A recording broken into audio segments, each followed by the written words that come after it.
Hi everyone, this is Joe March, co-creator of ROTA, Realms of the Ancients, and over the next few months I'm going to be reading the History of Dacheldor in its entirety. Each video will continue where the last one left off, and when you put them all together, you could consider it the audiobook version of the History of Dacheldor. If you're interested in buying a PDF version or hard copy version of the book, both are available through DriveThruRPG, links in the description below. So without further ado, here's part 1 of the History of Dacheldor. In the beginning. A circle never ends. It is infinite in its cycle. It is also such with a sphere. To understand the sphere is to understand the universe and beyond. Dacheldor 2. The grand sphere. To what do we refer when we speak of all that is? Many believe the answer to the question is the universe, but the truth is there is more to the infinite cosmos beyond one's universe of origin. To the traveler, it becomes apparent that the universe is just one of many spheres that make up a much grander sphere. Some even postulate that every individual has a universe, or many universes, within them, creating an infinite number of spheres inward and outward from every conceivable object. When traveling outward, it is possible to use unconventional technology to exit one's own universe and enter another. It is as if many tight bubbles of reality exist, and moving between them takes one to a whole new set of planets, stars, and galaxies. Moving farther outward, an advanced traveler will discover there is a collection of universes encompassed within a larger sphere, called a plane. Moving beyond this provides access to other parallel planes of reality existing within what appear to be the same space. Farther beyond this, one finds that the collection of all these planes make up what is called a realm. Traveling even beyond this to a new realm is to leave the science and physics of your reality for a whole new set of rules. The collection of all conceivable realms is often referred to as the grand sphere, only because no known proof of further spheres exists at this time. Logically, the pattern may continue infinitely, leading some to refer to the unknown fullness of reality as the grand infinity. When traveling inward, it is possible to find worlds within worlds, multiple versions of the same universe existing in parallel. It is also possible to find entire realities existing across realms, but hidden to the eyes of most beings. Some even postulate that the imaginations of the living come to produce their own realities into which the inward traveler can journey. What follows is a traveler's guide to the grand sphere. Outward. Object. A single person or thing that takes up space and is visible to the naked eye. Territory. An area of land on a world. World. Planets or floating land masses in space. System. A collection of worlds either spinning around a star or held together by some other means. Galaxy. A collection of multiple systems. Universe. A collection of multiple galaxies. Plane. A collection of multiple universes in which shared rules of physics apply. Realm. A collection of multiple planes in which similar rules of physics apply. The grand sphere. A collection of all realms, sometimes called the grand infinity, the cosmos, or existence. Inward. The lesser realms, altered states of reality existing across all realms that can only be experienced by learning to alter one's consciousness. Parallel realities, alternate versions of the realms, planes, universes, galaxies, systems, worlds, territories, and objects that can be shifted to through concentration of will. Astral realities, imagined realities that come to exist within their own paradigm of space and time. The inner worlds, microcosms existing within the body on a microscopic or small level. The ancients.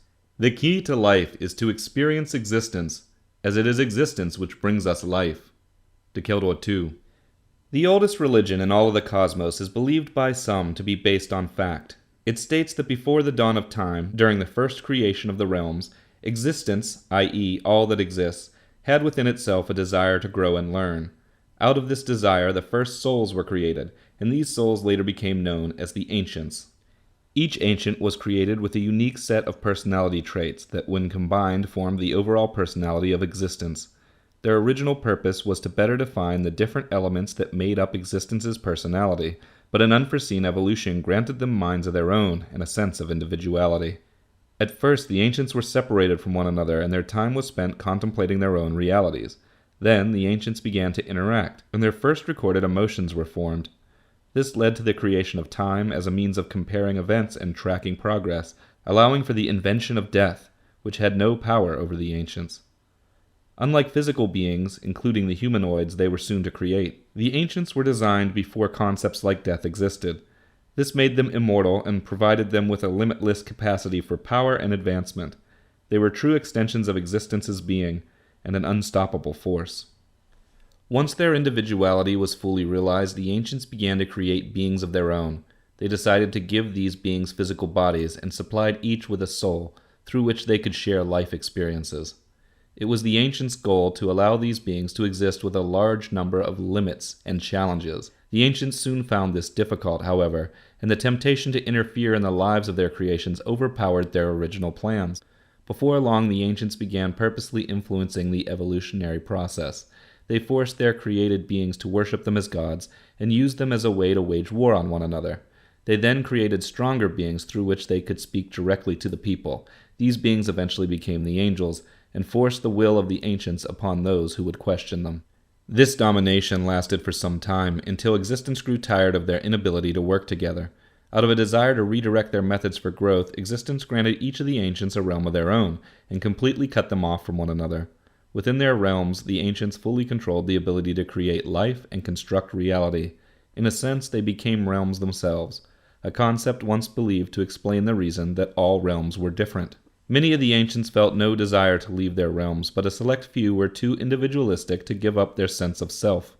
These ancients, unlike the others, remained conscious of their own minds and were able to maintain full control over their realm while existing outside of it. This new advancement gave them great power, as they were now able to exist in many places at once, but the powers they possessed outside of their own realm were greatly limited. This was because, in order to leave their own realm, they had to inhabit the bodies of beings they created.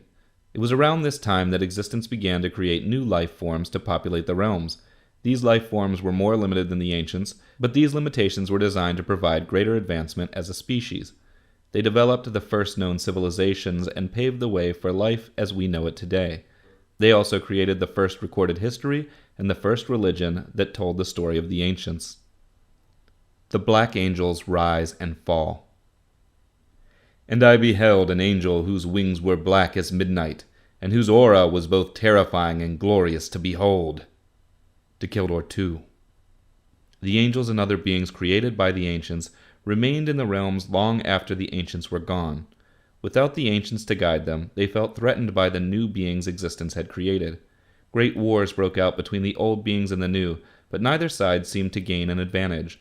Then one day the Lord of the Angels stepped forward to unite the old beings into a single fighting force. This angelic lord, who called himself the Black Angel, had grown angry with existence and the way things were developing. He saw the new life forms as an insult to his people and believed existence had turned his back on them. He also believed he could transform existence by convincing every living being that his way was right. After uniting the old beings into one force, the Black Angel convinced the majority of the angels to join him. He also gained the alliance of several of the ancients who had learned to inhabit the bodies of mortals. Together, these forces formed a powerful army that would later be called the Legion of the Black Angel, and they slaughtered the new life forms with such speed that the war was half over before anyone knew it had begun. With the ancients and angels leading the old beings to victory, the new life forms had little chance of surviving. They were forced to align themselves with the few remaining angels that favored existence and stood against the Black Angel. They also attempted to gain the allegiance of the ancients who had chosen to remain silent thus far. Most of the ancients, however, wanted nothing to do with the new life forms and secretly agreed with the Black Angel's motives. A few of the ancients who were loyal to existence sided with the new life forms for reasons of their own. One of these was Eldor, whose name stood for power in the language of the ancients. Eldor felt personally responsible for the war because he was the ancient who created the Black Angel. He believed it was his responsibility to undo the damage the Black Angel had caused. Surprisingly, Eldor's biggest ally in the war was the ancient who had been his biggest rival before it. Shak, whose name meant Spirit of Darkness in the ancient language, decided to defend the new life forms and help Eldor find justice. Shak believed that the cosmos was created to allow the ancients to learn from other beings, and that the death of these new life forms would halt the evolution of the ancients as a whole. His decision surprised the ancients and angels who knew him, because he was perceived as dark, untrusting, and cruel. His strongest creation, a being named the Shakarok, seemed even more surprised by his actions than most, as he was called into service to lead all of Shak's other creations in battle against the Black Angel. Together, Shak and Eldor fought their own brothers and sisters and managed to force the ancients out of the war. Shak's followers, led by the Shakarok, also offset the larger number of angels working for the Black Angel, granting the new life forms the opportunity they needed to attack the Legion of the Black Angel on equal footing.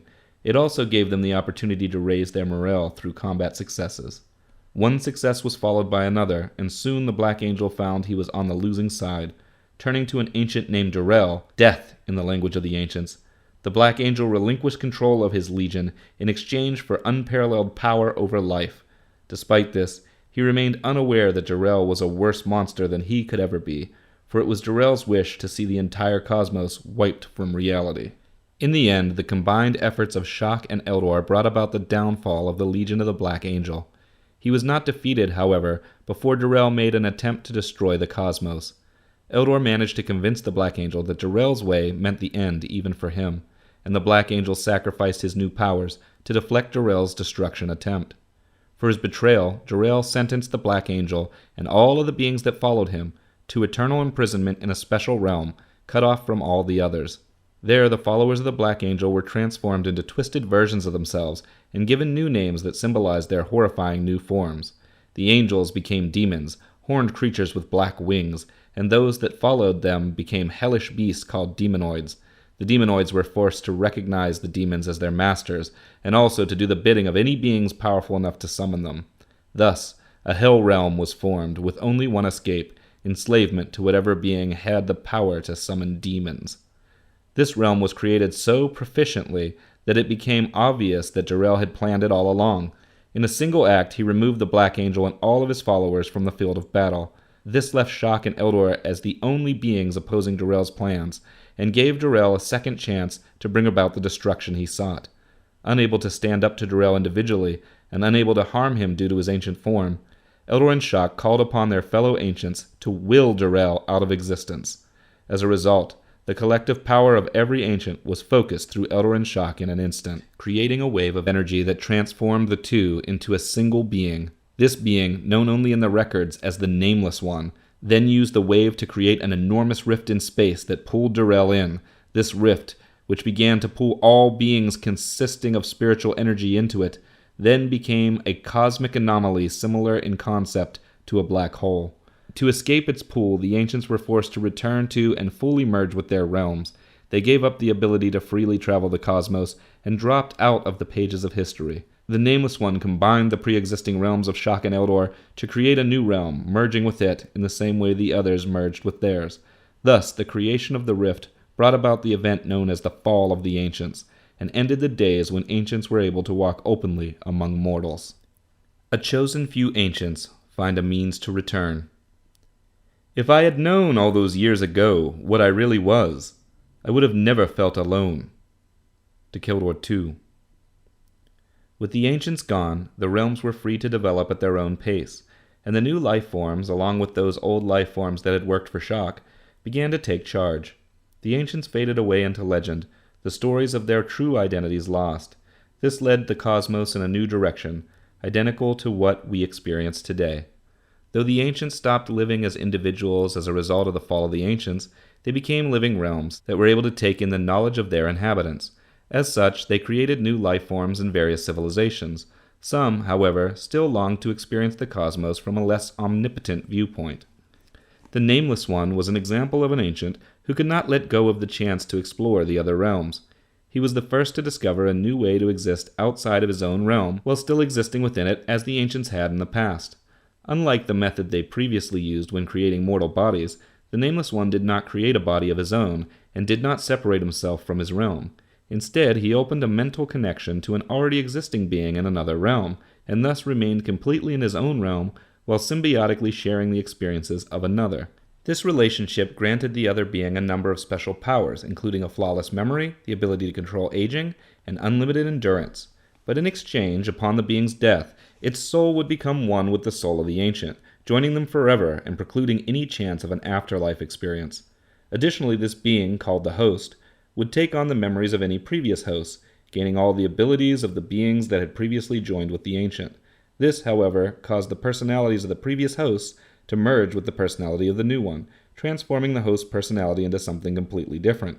Those ancients who duplicated this new way to live outside of their realm chose one host after another, combining the lives of each host.